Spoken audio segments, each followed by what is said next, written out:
The wind howled outside the old Victorian house, rattling the windows in their frames. Rain tapped relentlessly on the roof, creating a haunting symphony of creaks and groans. 12-year-old Tommy sat alone in the dimly lit living room, engrossed in his comic book. His parents had left for a weekend getaway, and he was entrusted with the responsibility of taking care of the house. "Piece of cake," he muttered to himself, though the increasing intensity of the storm was making him feel uneasy. He adjusted his glasses and tried to focus on his comic, but the eerie quietness of the house disturbed him. Tommy's overactive imagination began to conjure up all sorts of horrors lurking in the shadows. Minutes turned into hours, and the rain showed no signs of relenting. With each passing moment, Tommy's unease grew. The house, once a place of warmth and comfort, now felt like an abandoned labyrinth of secrets and echoes. He glanced at the antique grandfather clock in the corner of the room, its ticking growing louder with every second. It was nearly midnight. Tommy decided it was time to check on the house. He stood up, his heart pounding in his chest, and slowly made his way to the hallway leading to the bedrooms.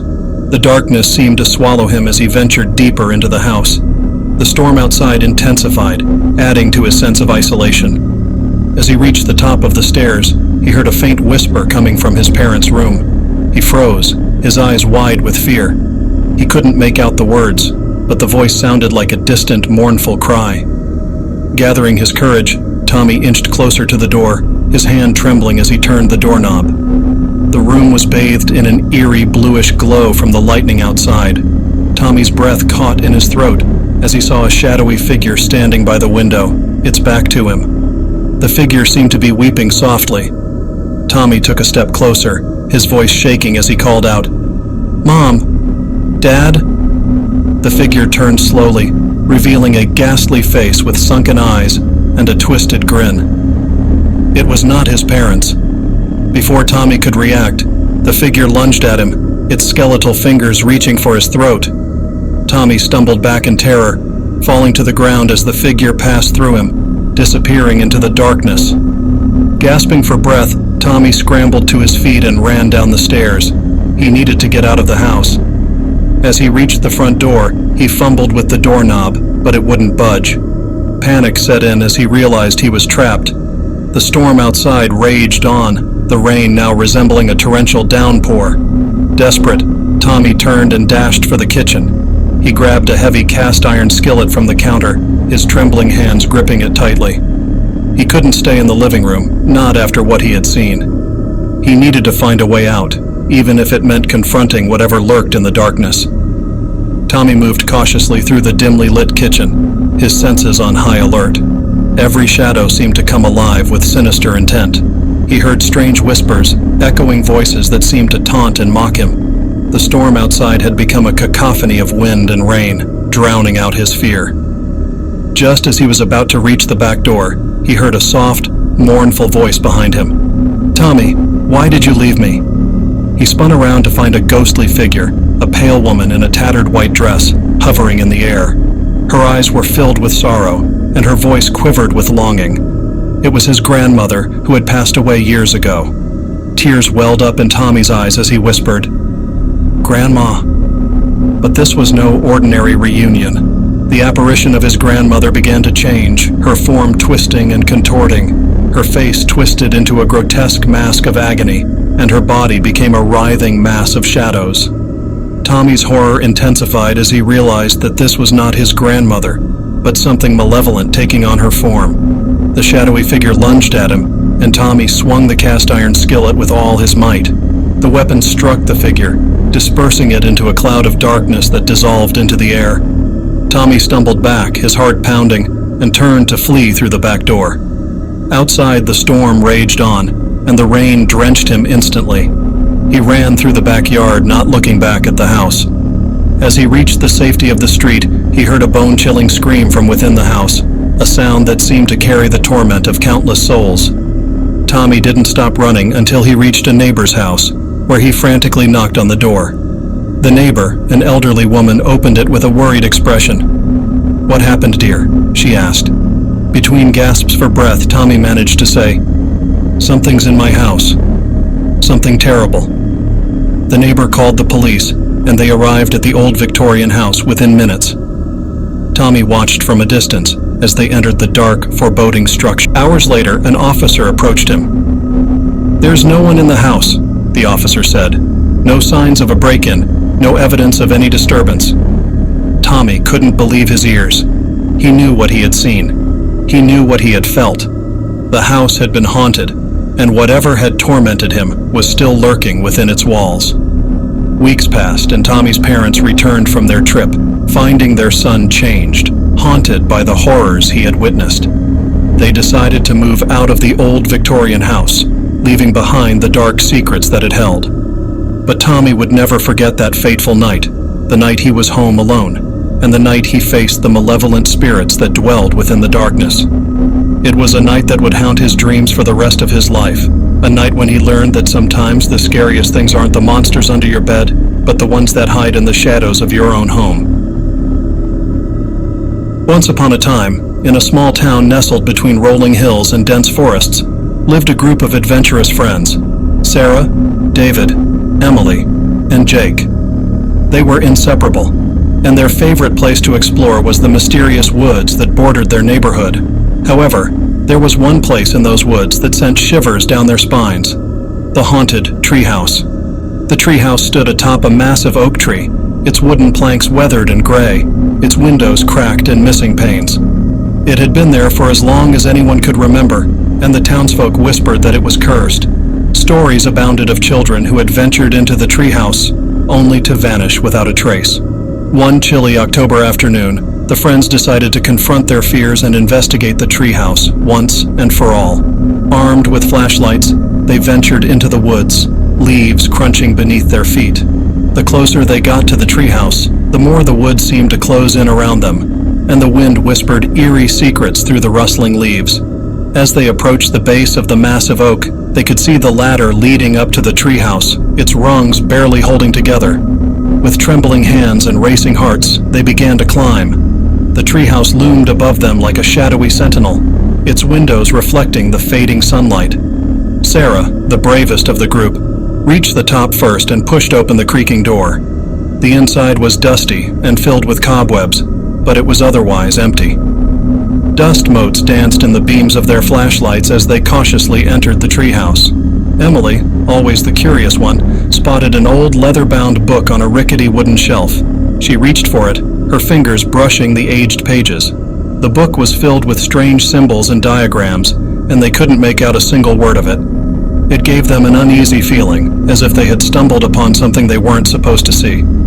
Just as they were about to leave, they heard a soft, mournful sigh. It was as if the treehouse itself was breathing. They froze, their flashlights illuminating the corners of the room. In one dark corner, they saw a shadowy figure, its eyes gleaming with an otherworldly light. The figure spoke, its voice a haunting whisper. "You shouldn't have come here. This is my domain." The friend screamed and scrambled for the ladder. David, the last to descend, felt a cold, bony hand graze his ankle just as he reached the ground. He tumbled to the forest floor, scraping his knee, but he managed to break free from whatever had touched him. They ran through the woods, their hearts pounding, not stopping until they reached the safety of their neighborhood. They never spoke of the treehouse again, but the memory of that eerie encounter haunted their dreams. Days turned into weeks, and the friends began to notice strange occurrences in their lives. Objects went missing, and unsettling whispers filled their homes at night. They started to see glimpses of the shadowy figure from the treehouse, always lurking just out of sight. One evening, as the sun dipped below the horizon and darkness enveloped their town, they received a message carved into the bark of the oak tree. It read, "I am the guardian of the treehouse. You have trespassed into my realm, and now I am part of yours." Terrified, they hatched a plan to confront the entity that had invaded their lives. Armed with knowledge from the strange book, they returned to the treehouse. The eerie figure appeared again, but this time it seemed weaker, its form flickering like a dying flame. Emily stepped forward, holding the book open to a particular page. She recited an incantation in a language they couldn't understand. The figure let out a blood-curdling scream, and the treehouse shuddered. It began to disintegrate, the wooden planks splintering and falling apart. The friends ran from the collapsing treehouse, watching as it crumbled to the ground, vanishing into a pile of dust and leaves. As they caught their breath, they realized that the shadowy figure was gone, its haunting presence lifted from their lives. From that day forward, the woods were never quite as menacing, and the town felt a little safer. The treehouse, once a source of terror, became a symbol of their bravery and friendship. They would always remember the haunted treehouse and the darkness they had faced together, knowing that they were stronger for having confronted their fears and emerged victorious. The dilapidated cabin sat deep within the heart of the Texas backwoods, hidden from the world by a thicket of gnarled trees and overgrown brush. It was a place of secrets, forgotten by time, and those who ventured into its twisted embrace seldom returned. 5 friends, each seeking adventure on a warm Texas summer day, set out on a road trip into the heart of the Lone Star State. They were young and fearless, with a hunger for excitement that would soon lead them to a nightmare beyond their darkest imaginations. The cabin had been their destination all along, a macabre legend whispered among locals. Tales of a deranged family, cannibalism, and horrors too unspeakable to comprehend surrounded the place like a shroud of dread. These stories were nothing more than campfire tales, they thought. Nothing could prepare them for what they were about to face. As they approached the cabin, a sense of unease washed over them. The air grew heavy with tension, and the sun, once blazing in the sky, seemed to dim. The cabin itself was a crumbling relic of the past, its wooden planks warped and weathered, its windows shattered like vacant eyes. Inside, the air was thick with the stench of decay and mildew. Furniture lay in disarray, as if the cabin had been abandoned in a hurry. Shadows danced in the corners of the room, and the walls seemed to close in on them with every step. "Guys, this place gives me the creeps," Sarah said, her voice trembling. She was the first to voice the unease that had settled over them all. "Come on, Sarah, don't be such a buzzkill," Mark replied, trying to sound brave. "We came here for a thrill, remember?" With forced laughter, they explored the cabin, each creaking floorboard echoing like a scream in the silent darkness. It was when they descended into the basement that the true horror awaited. The basement was a nightmarish maze of tunnels, their walls lined with hooks, chains, and tools too gruesome to contemplate. The air was thick with the metallic scent of blood, and the flickering light from their flashlights revealed stains that would haunt their dreams. "We need to get out of here," Alex whispered, his voice quivering. But it was too late. A door slammed shut behind them, sealing their fate. Panic set in as they realized they were trapped, the walls of the basement closing in around them like a sinister vice. That's when they heard it, the guttural, inhuman growl that sent shivers down their spines. Emerging from the shadows came a figure, grotesque and deformed, wielding a chainsaw that roared to life with a deafening screech. It was a nightmare made flesh, a monster from the darkest recesses of their imagination. Its eyes gleamed with madness, and its laughter echoed through the chamber like a cruel symphony.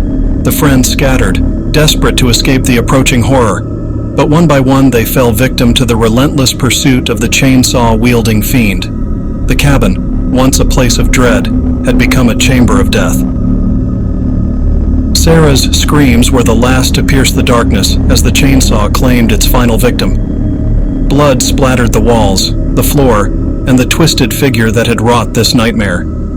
As the chainsaw fell silent, the cabin seemed to exhale, its malevolence sated for the time being. The once abandoned relic of terror had fulfilled its purpose, claiming the lives of those who dared to enter its cursed domain. Weeks turned into months, and the legend of the cabin grew. Locals spoke in hushed tones about the group of friends who had ventured into the woods and never returned. Some claimed to have heard the distant roar of a chainsaw on moonless nights, a grim reminder of the horrors that lurked in the heart of Texas. And so, the isolation cabin remained, a sinister relic of a forgotten past, waiting patiently for the next group of unsuspecting souls to stumble upon its nightmarish embrace. It was a place where legends and nightmares converged, where the line between reality and terror blurred into obscurity, and where the legacy of the Texas Chainsaw Massacre lived on in infamy.